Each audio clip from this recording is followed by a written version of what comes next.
What's up, everybody? You are listening to the Credentials Unscripted podcast. I'm your host, Matt Starenberg, and we've got another phenomenal episode for you today.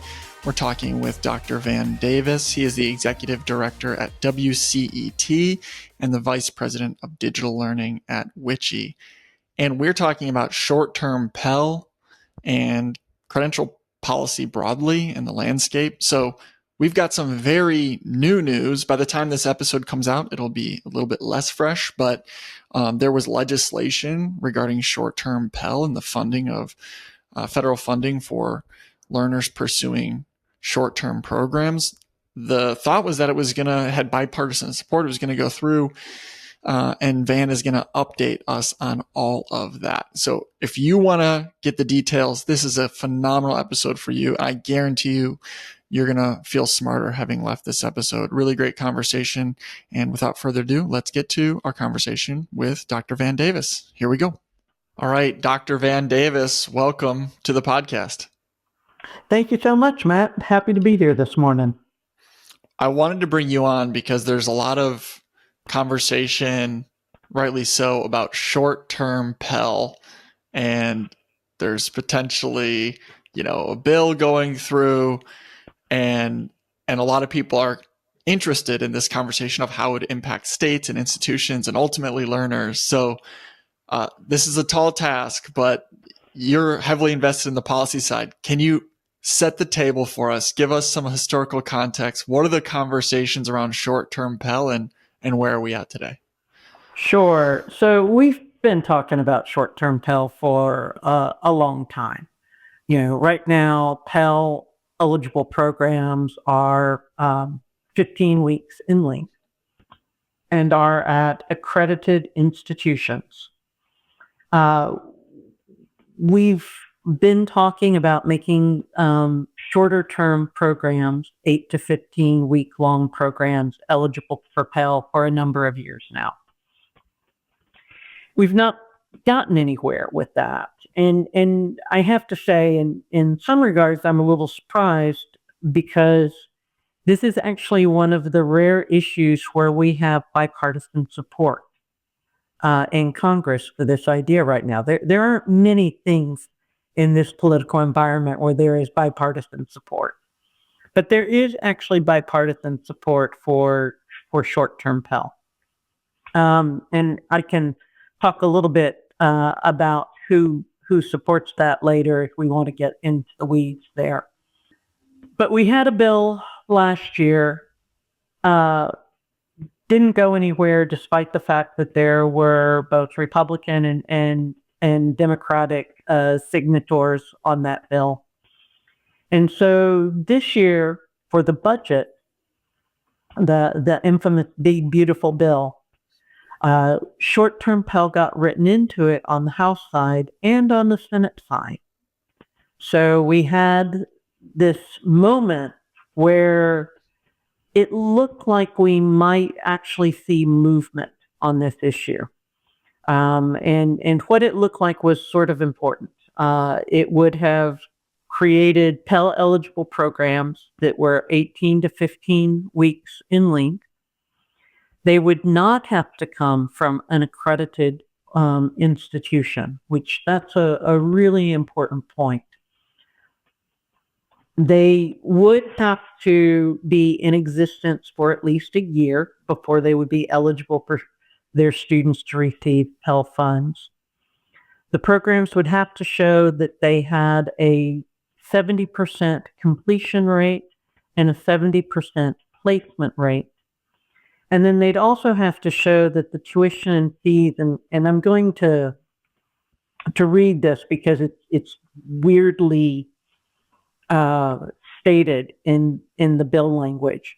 But they'd also have to show that the program's median graduate earnings minus 150% above the federal poverty level. So they would have to show that the median graduate earnings were that the cost of the program was no more than the median graduate earnings minus 150% of the federal poverty level.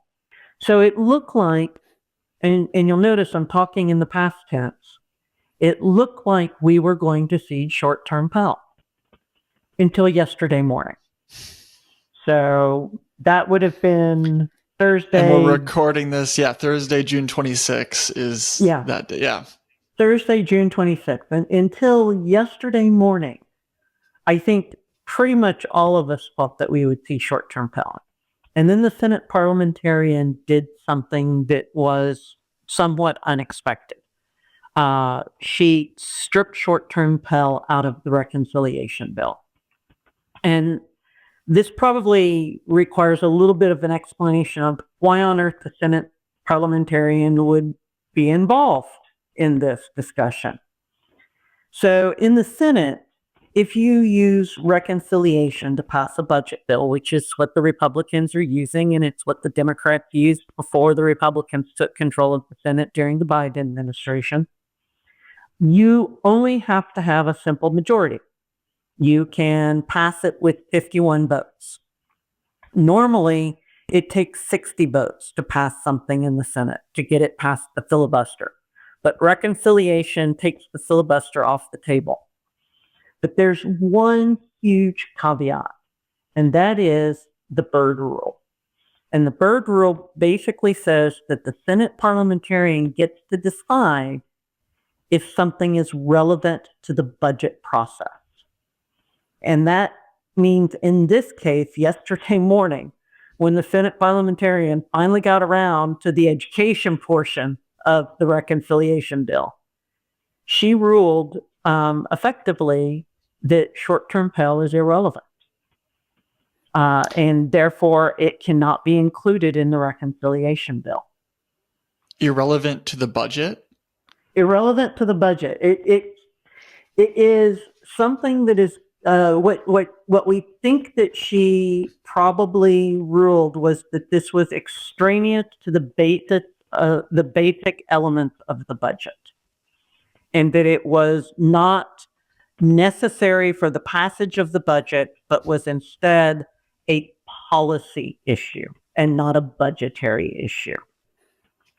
And I say we think that was her line of thinking because she doesn't have to explain her line of thinking. So I've not actually seen anything where she says that this is what's going on, but most of the reporting thinks that this is sort of the thought process here, is that this is extraneous to the basic passage of the budget, and that the creation of short-term Pell is in essence a policy issue and not a budgetary issue, if that makes any sense. So I think it's fascinating, and I really appreciate the way that you explain that in clear language, because for many of us, that's the 300 level civics class that you just gave us, where, when you're sitting there in civics class in high school, you're not, reconciliation, Senate parliamentarian. We didn't get that far, at least at my high school. So, and you think you understand something, and then we get to this point. So in your mind, I don't think anybody knows for sure what happens next. What are the steps? Does this have to be a standalone policy bill? Is it going to have to go through additional rigor now that it's been stripped out of this? Like, where do we go from here? I think where we go from here is that it's going to have to be a standalone bill, which is where it started out. And what that means is a simple majority on the House side. I don't think that there's any problem with that happening. But it does mean that it has to be able to get 60 votes on the Senate side in order to get past the filibuster. And that's where the devil is going to be in the details.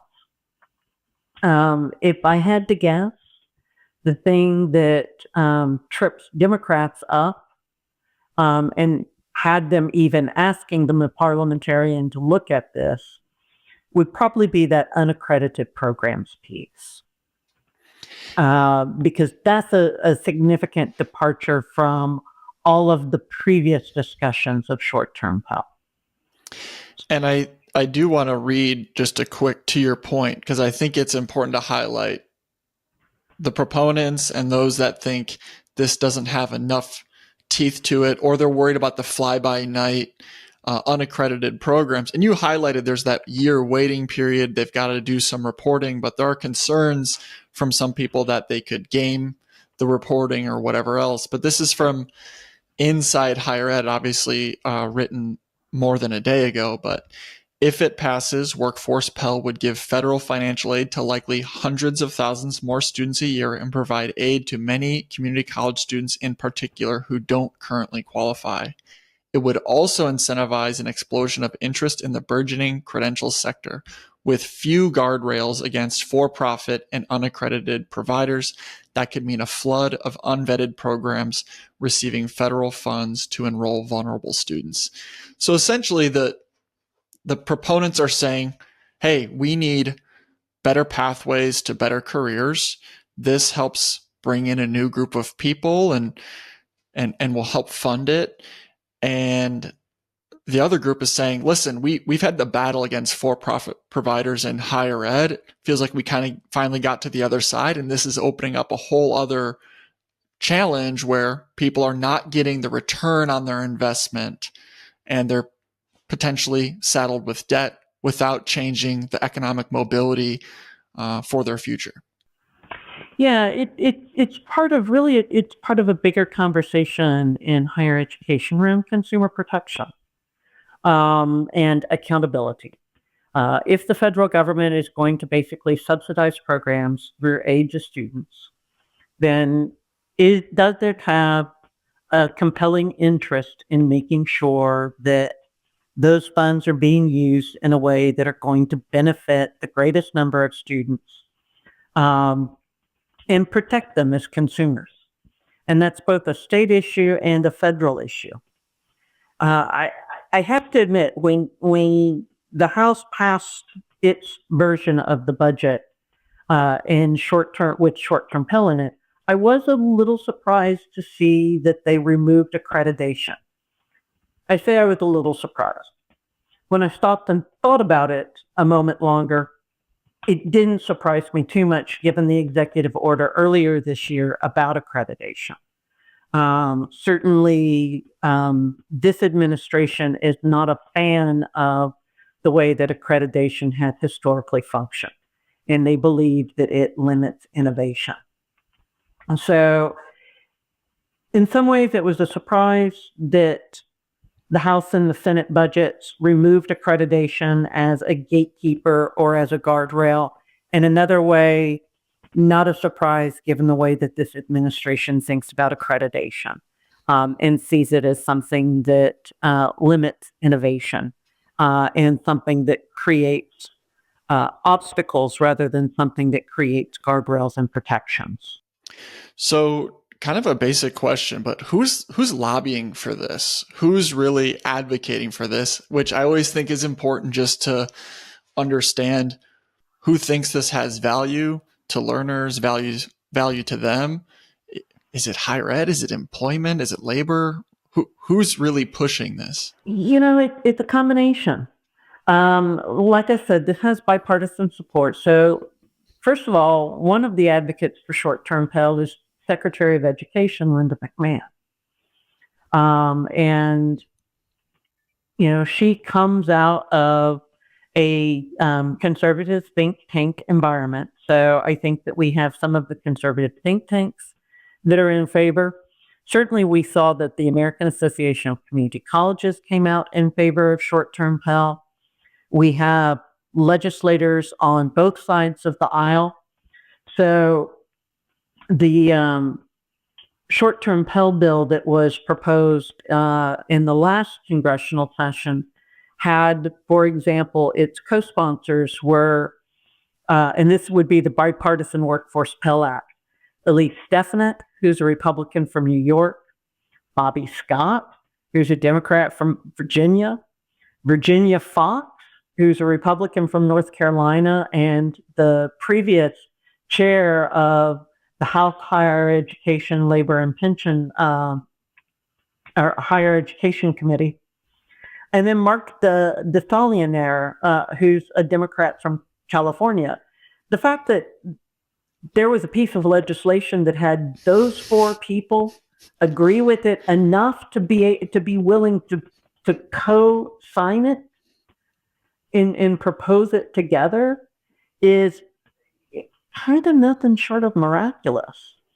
And I think the reason why there's agreement there is there has been a push from some corners of higher education, not all of higher education. And then there has been a push from state and a push from workforce that we have gaps in our skilled workforce at the state and the federal level, and that we need to find ways to fill those gaps to make sure that we have folks that have the skills to go into those jobs.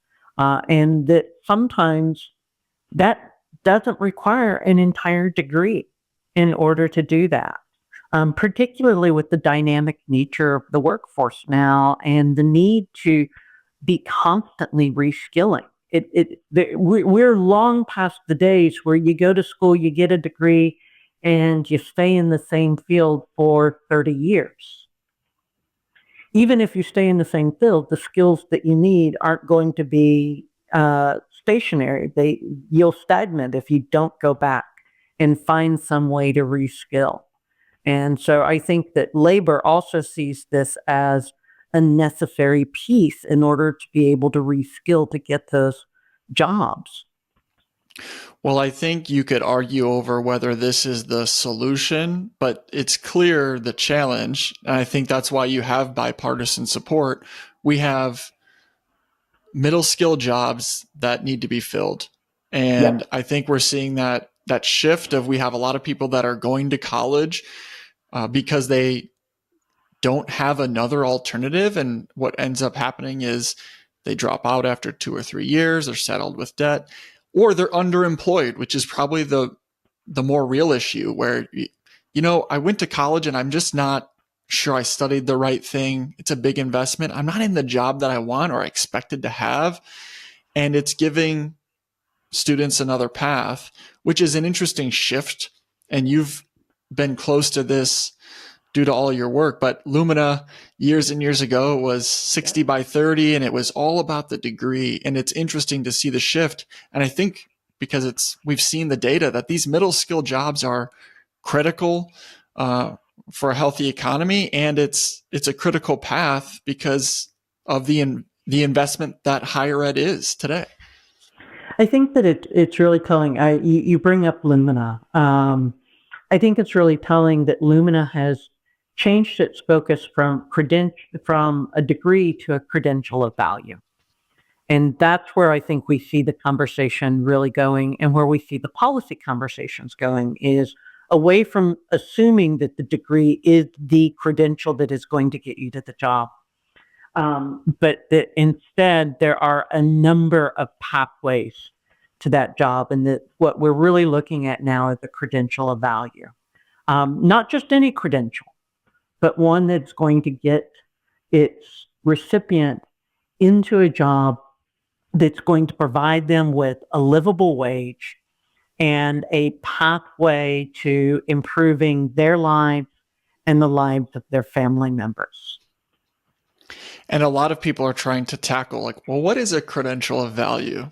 Yeah. And I just saw last week, Burning Glass Institute came out with their credential value index where you can search for certain credentials and jobs. And I love that people are tackling it because, we need data on this. What's the exchange? We need transparency around if I'm going to invest in this program, what is the potential return? I do want to ask you though, Van, with all of the federal uncertainty, you work with a lot of states. What are your recommendations? Because at some point it may come, there might be reporting regulations, requirements when you have federal funding.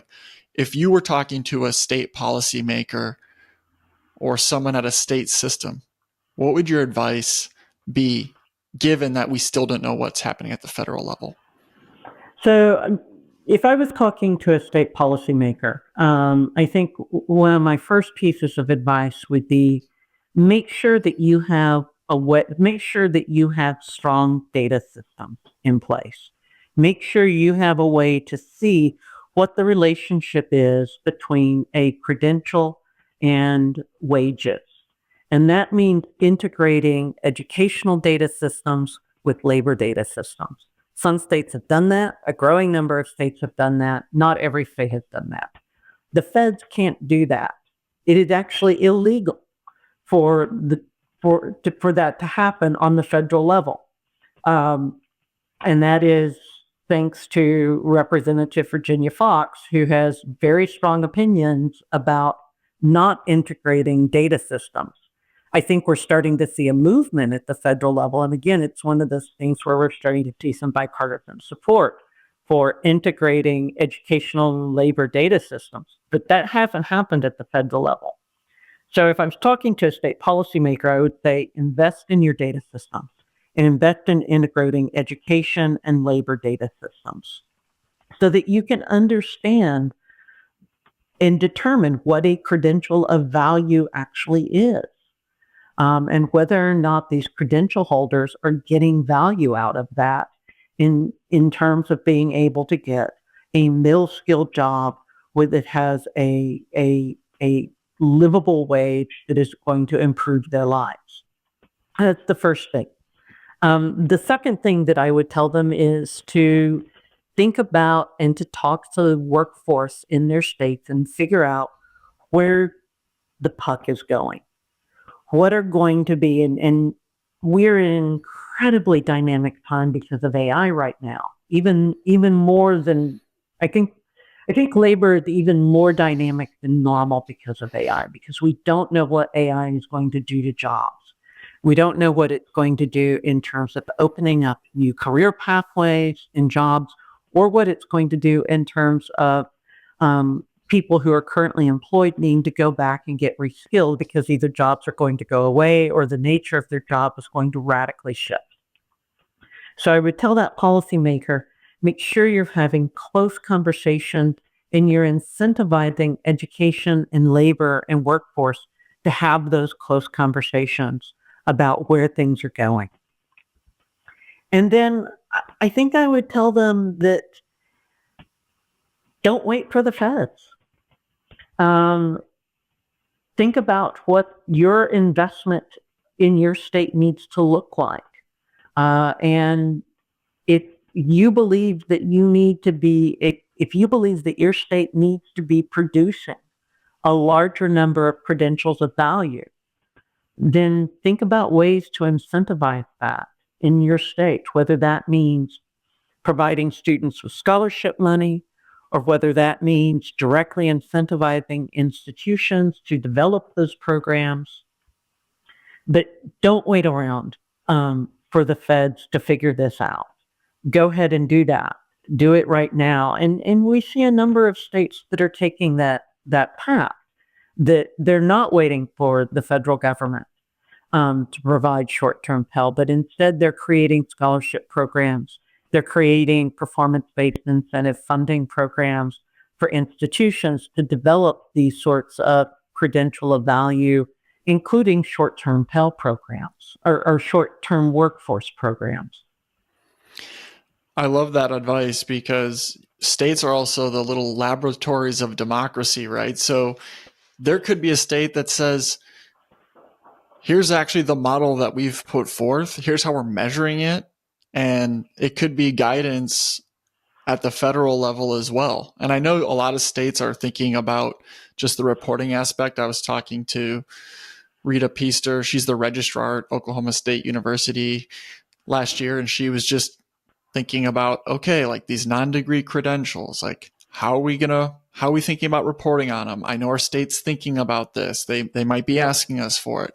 And a lot of times if it's professional and continuing ed, for instance, or non-degree, sometimes those live in a completely different student information system, right? Oh, they're not in Banner or PeopleSoft, right? And so how do we merge these? And then of course we want to start thinking about, how do these short-term credentials potentially lead to a degree program potentially? Like what is the crosswalk and how do we fit it all together? I do not envy anyone that has to actually do that work. Much easier to talk about it, but difficult to actually do. But states, to your point, are starting to think about it, to either get ahead of the federal level or to say, we're not waiting, let's do it on our own. Yeah, and I think that states need to have a plan for doing this. Because what we see right now is that things are sort of all over the map. And they have to, we're really going to need to get to a point where we can begin to learn from each other, and where we can get a better sense of what works, what doesn't work. I would be really remiss. So WCET, which is the organization I'm the director of, is a part of WICHE, the Western Interstate Commission for Higher Education. It's one of the four regional compacts that focuses on higher education in the United States that is recognized by the federal government. And last year, in December, right at the end of last year, WICHE actually produced a report. Christina Sedley was the author of it.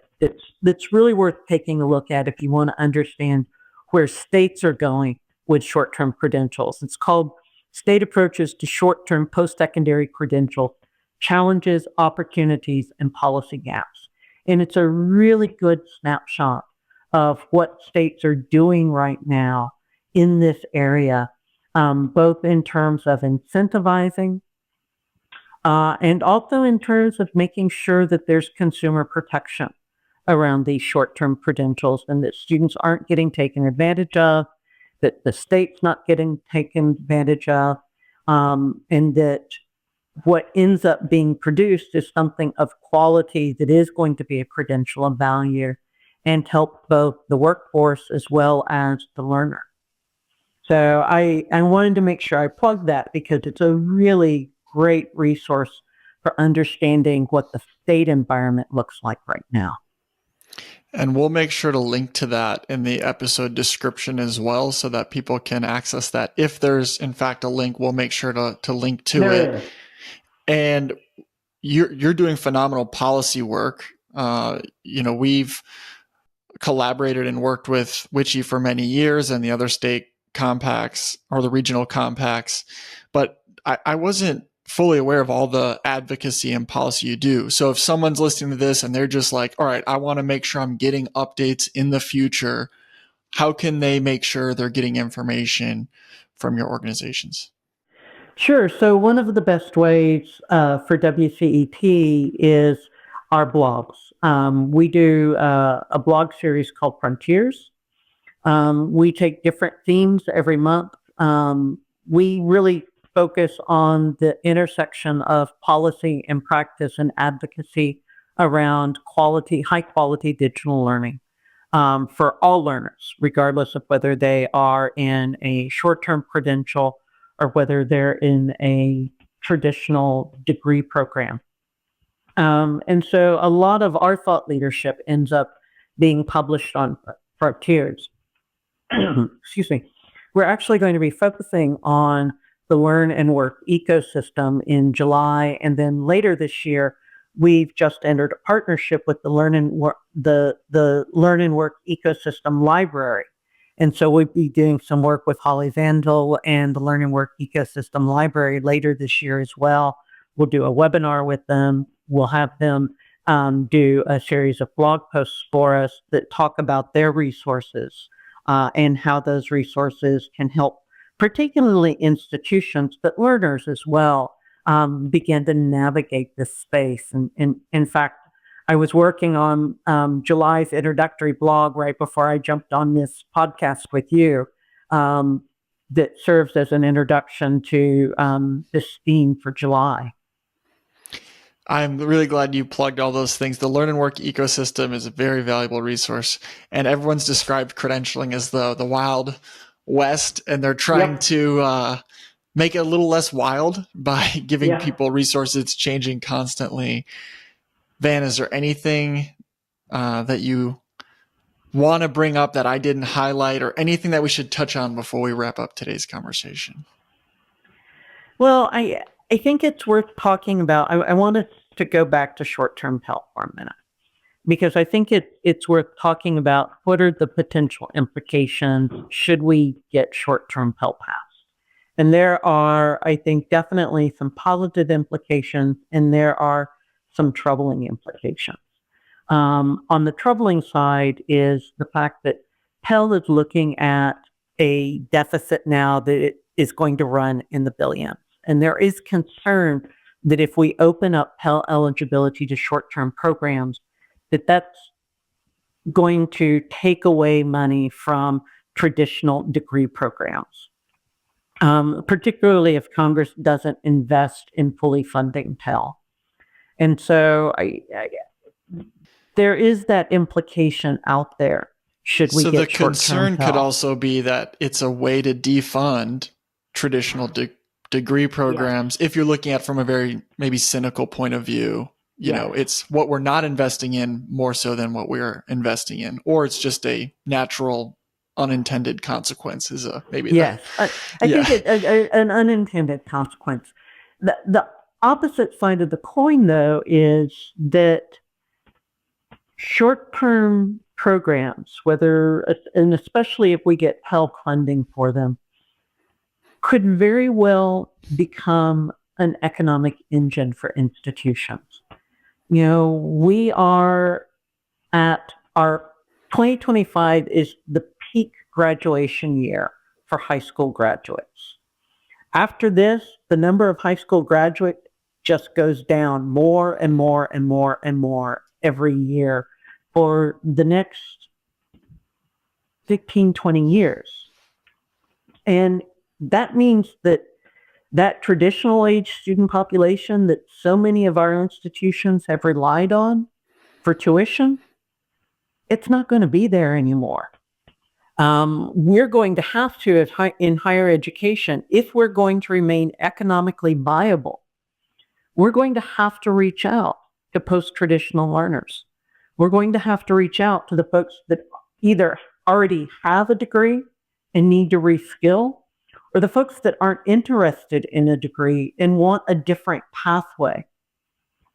And short-term credential programs could really become an economic engine for higher education. So, and especially if we see Pell eligibility for those programs. So there is the potential unintended consequence that it could siphon money off of Pell degree programs. But then there's the other piece of the puzzle that it really could expand the learner audience that institutions will be able to draw on.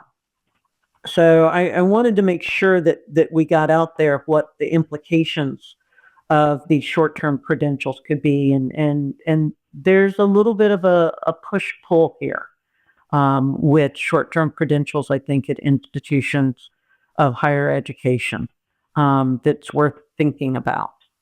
The other resource that I wanted to make sure that I got out there that I don't know if you've had a chance to see because it just came out this week is Georgetown University Center for Education and Workforce released a new study this week called Bridging the Middle Skills Gap. And although it doesn't specifically look at short-term credentials, it looks at credentials in general and associate degrees.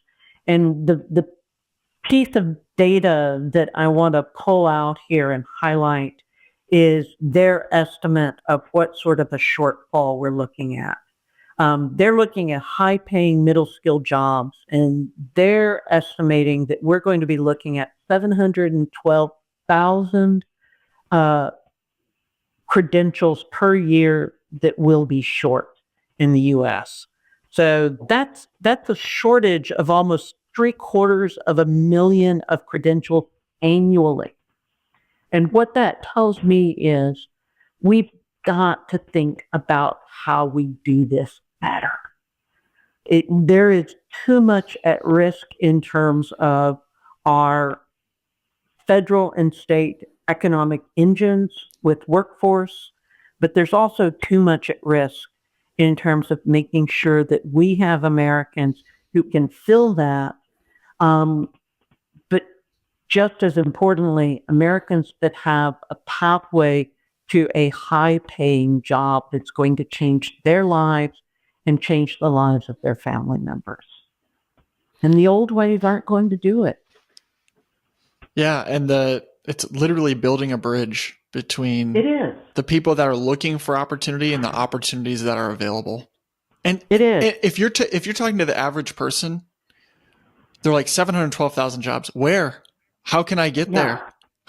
What route do I take? I mean, when you say that, I think it really hits you over the head where you're thinking there are so many people out there that are desperate for something better. How do we incentivize the right pathways, the right behaviors, the right programs to get people to the place that they want to go? They just don't know how to get there. How many people would love a good paying job and are working hard every day? We have to build the pathways to make that real, especially after making that transition from degree programs and saying college. That's not a bad thing, but at the same point, it is a shift. It's a shift in our narrative of actually economic mobility is the most important thing, and whichever way you get there is fine, right? I think that is a shift that we need to almost communicate back out to students and families. It is a shift. It's going to be a shift. It's going to be a cultural shift. And I don't want to make it sound like that I devalue the traditional degree. I hold 3 of them. And there is. Well, what I'd like to think about it as, there are different entry points into it. And that entry point of the bachelor's degree, or even the entry point of the associate's degree, isn't going to be an entry point that works for everyone. And so I think finding ways in through different certificate and credential programs, making sure that those certificate and credential programs can stack and lead towards a degree if somebody wants to pursue one, is going to be really critical. Because there are things that a degree gets you, particularly a general education curriculum gets you. Critical thinking, the communication skills, cultural understanding. Those are all really, if you look at what employers are asking for, they're oftentimes asking for those in addition to those hard skills. So it's really, I think, about making sure that we have multiple entry points into a post-secondary education, and that a person can choose which of those entry points is best for them at any given moment, and that we connect those entry points together so that somebody doesn't go down one pathway and then discover that if they decide that they want to shift careers, that they've lost all of the education that they've gained. So, but it's a cultural shift. It's a shift for higher education. It's a shift for us as a society. We got to remember that we are now in an era where we really have to focus on lifelong learning. You're not going to just get a degree and that's going to set you for the rest of your workforce career. So that's the other piece of this is we're in lifelong learning now. People are always going to be cycling back now to get new skills, to begin to move into new career pathways, or to move into new jobs within their career. So it's an ecosystem now in a way that it probably hasn't been in the past. Van, I really appreciate you joining me and giving us all the details related to the legislation and short-term Pell, and then just your knowledge on the credentialing landscape and all the ins and outs of higher ed has been really valuable. So really appreciate you joining me. Oh, happy to join you for the conversation this morning. It's such a critical conversation, and I'm really thrilled with the work that y'all are doing to further that conversation, and we're excited about our partnership with y'all. That is our episode. Thanks to Van for joining us, sharing his expertise. Check out the article or the research that we are putting in the episode description, State Approaches to Short-Term Post-Secondary Credentials, that WICHE put out. We'll link to that. and really just great information. So if you're living in this space every day, the policy updates that he provided I thought were just fantastic, and he's a really knowledgeable person. So make sure you're checking out their blog and following, because the policy and advocacy work that they do is really tremendous. And follow our page as well. Like and subscribe. Really appreciate you listening. We're so fortunate to have such smart, phenomenal guests. So I really appreciate everybody who listens. Hope you learned something. We've got a few great episodes coming up. We're talking with Jacob Askeroth about Purdue University Global and their incremental credentialing and degree along the way. So getting an associate's on the way to a bachelor's. They're doing some cool work there. So that's the next episode. But yeah, thanks for listening. We'll talk to you all real soon. Goodbye.